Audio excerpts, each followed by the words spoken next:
So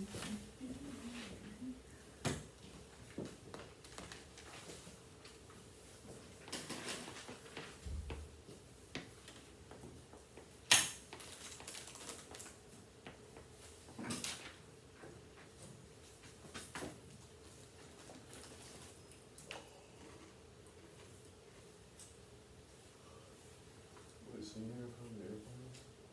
Not because you got it. Dude, I promise you, I do not have any freaking AirPods. You taking your charger on your AirPods,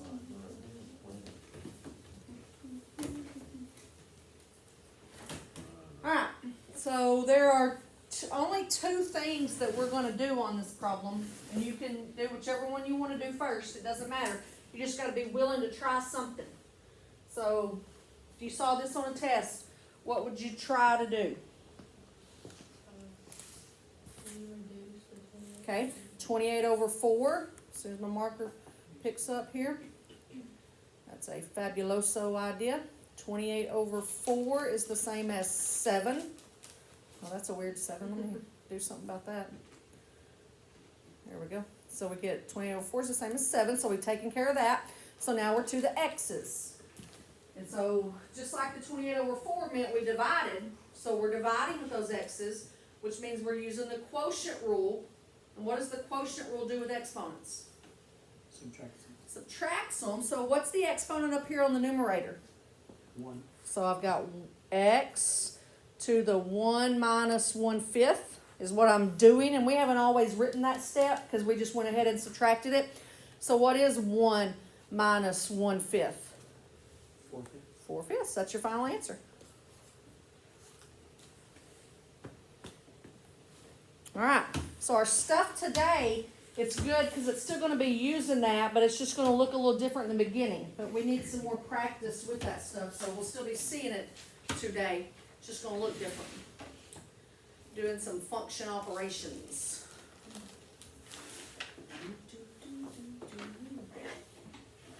Alright, so my first two functions here I'm going to give you. The first one says f of x, so I need a dark marker now, I got a white background. F of x is equal to 4x to the 1/2. And g of x, got two functions, gotta have more than one if you're going to do operations, is equal to negative 9x to the 1/2. So the directions here, first thing we're going to do is we're going to find what f of x plus g of x is.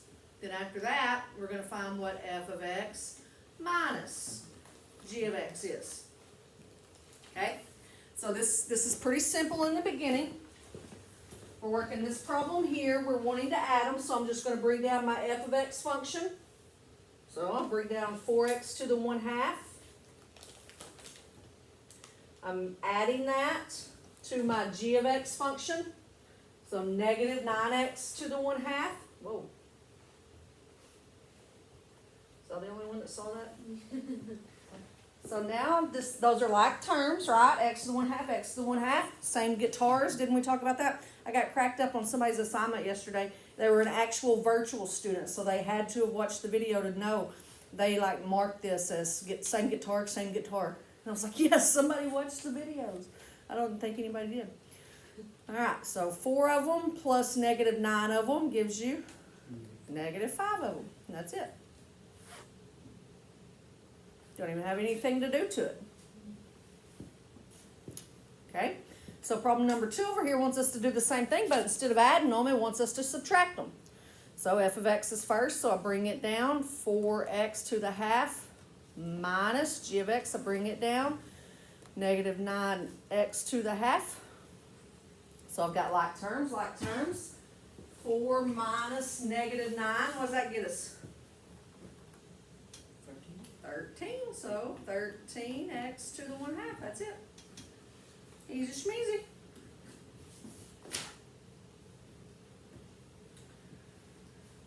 Alright, so we can add and subtract. How about, let's multiply and divide. This is where we'll get to practice some of those exponent rules. So I'll give us two new functions this time. F of x is going to just be 6x. G of gonna be x to the 3/4. So we gonna, first off, find f of x times g of x, and then after that, we'll come over here and do f of x divided by g of x. Okay, so we're gonna start off setting them up the same. Where it says f of x, we're gonna write that function. Where it says g of x, we're gonna write that function. But instead of adding or subtracting them, this time we're gonna multiply them. So f of x, bring down my 6x, bring down my times sign. G of x is x to the 3/4.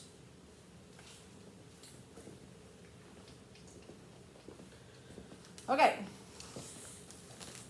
It's a little tricky now. We're wading in a little muddy water right now. I've got two coefficients that I'm going to multiply. Remember, coefficient means number in front of the letter. So I've got a 6 times a what over here? 1. So 6 times 1 gets me 6. Okay, now I've taken care of the coefficients, so I'm looking at those x's, and that's an x and x, same base, right? So I'll bring that x down, and what do you do with the exponents on multiplication? Add them. So this is an understood x to the what? So 1 plus 3/4, and then we figure out what 1 plus 3/4 is.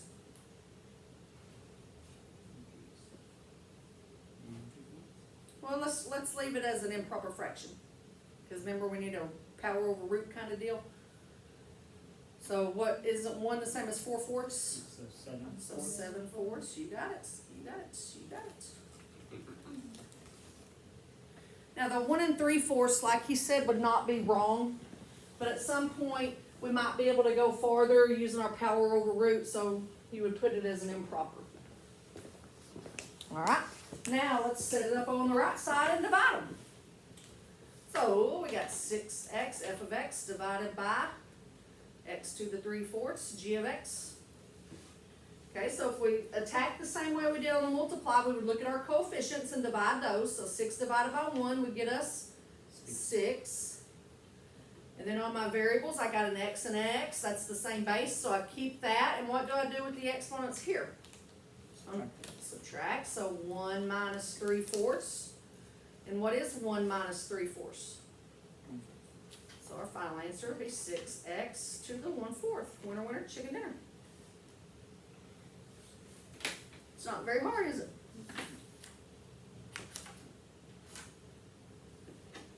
Okay, now let's look at where we get to plug a number in and actually get an answer. Okay, so let me give us a couple functions here. I'm going to tell you that f of x is equal to 2x minus 7. And g of x is equal to x squared plus 4. And this is completely irrelevant and free information, but just something that we should all know by now. F of x would be a linear function, right?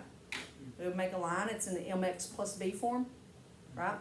G of x would be a quadratic, because it's highest power squared. It'd make a parabola.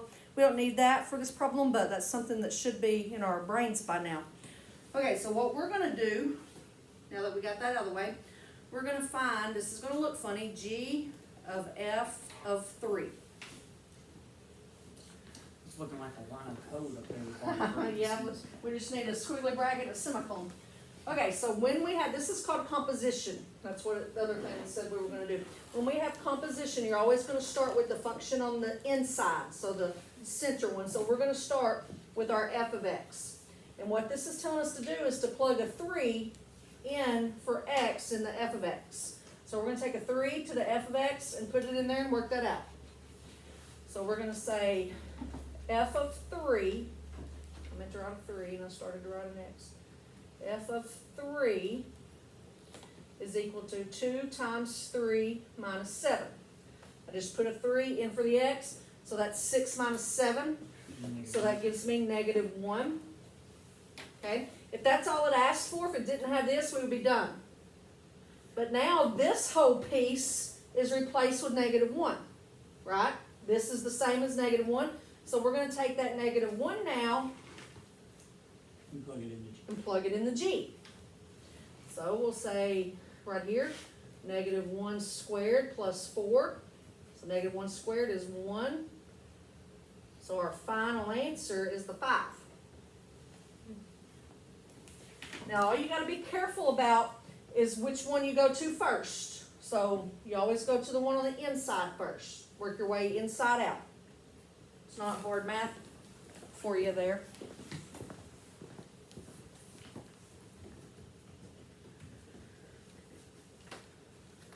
Alright, so I think, wow, that's a short one. The last couple that we'll do, the last couple, maybe 3 that we'll do are going to be compositions like that, but we're not going to put a number in. So they're practice on those exponent rules some more. So f of x is equal to 4x to the negative 1. G of x is equal to 5x minus 2. Okay, let's see if we can find f of g of x, and then we'll flip it and find g of f of x, and then we'll do something totally crazy and find f of x. So we're going to do 3 problems with those 2 functions. Okay, so starting on the inside, work your way inside out, we need to write the g function. Okay, y'all see where my mouse is going wacko over here? G's on the inside. So I'm going to write the g function. And now what that g function is doing, we're putting that into the f function. So the f function says, here's your g. The g went in that x spot. Multiply it by 4 and raise it to the negative 1 power. So this whole thing is taking that x's spot. Okay? So I got to multiply that whole thing by 4 and raise it to the negative 1 power. Okay? The g of x, which is this, took that x's spot. We plugged it in the f of x. Now we see if we can simplify that any. And first thing I would do is I would deal with that negative exponent. So the negative exponent's only on this, so that would go to the bottom. So you're just looking at 4 over, because the 4 doesn't have a negative exponent, 5x minus 2. And that's your final answer. There's nothing else you can simplify or reduce on that. Circle that dude up. Okay, so over on the right side now, number 2, we're putting the f into the g. So we're taking f of x and plugging it into the g. So I'm going to write 5 and then this and then minus 2. Okay, so that would be equal to 5 times 4x to the negative 1 minus 2. Now we got to figure out how we want to simplify that.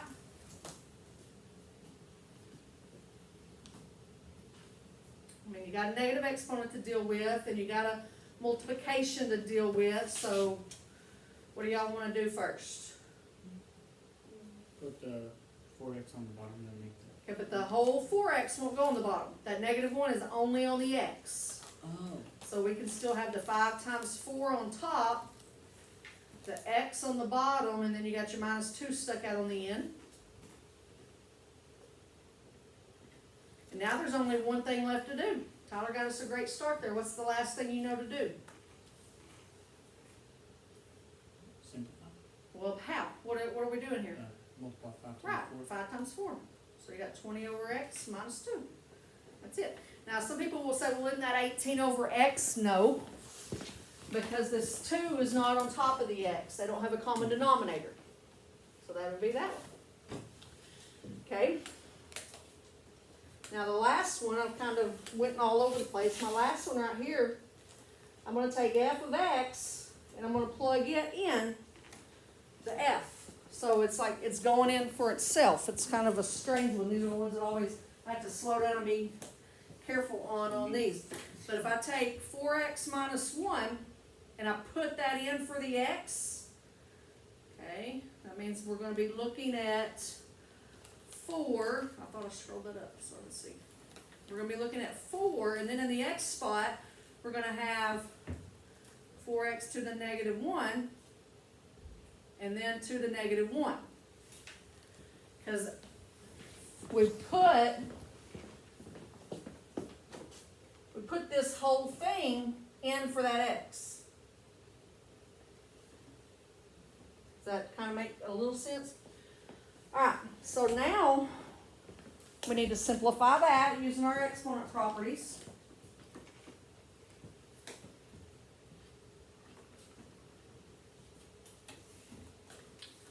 Any guesses? I might do this power to a power first, and here on these it would multiply, so that's going to make negative 1 times negative 1 is a positive 1, so that x is just going to stay a positive x, but you also have to distribute it to the 4 as well. So now we're looking like that. Okay, so can we get rid of this, put this on the bottom now? So that would give us that positive 4 on the bottom, and then we still have a 4 and an x on the top. There's just one thing left to do. Good, Holly, I'm reading your slashes over there. So you just got an x left.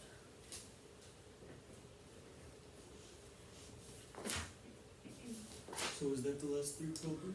That was, I just flipped through my book to make sure, and it was. I thought they were gonna let you know. Okay. Alright, so tomorrow we're gonna do an in-class assignment. Okie dokie? Sweet. Good. That wasn't too bad today, just funny looking. Yep. Funny looking.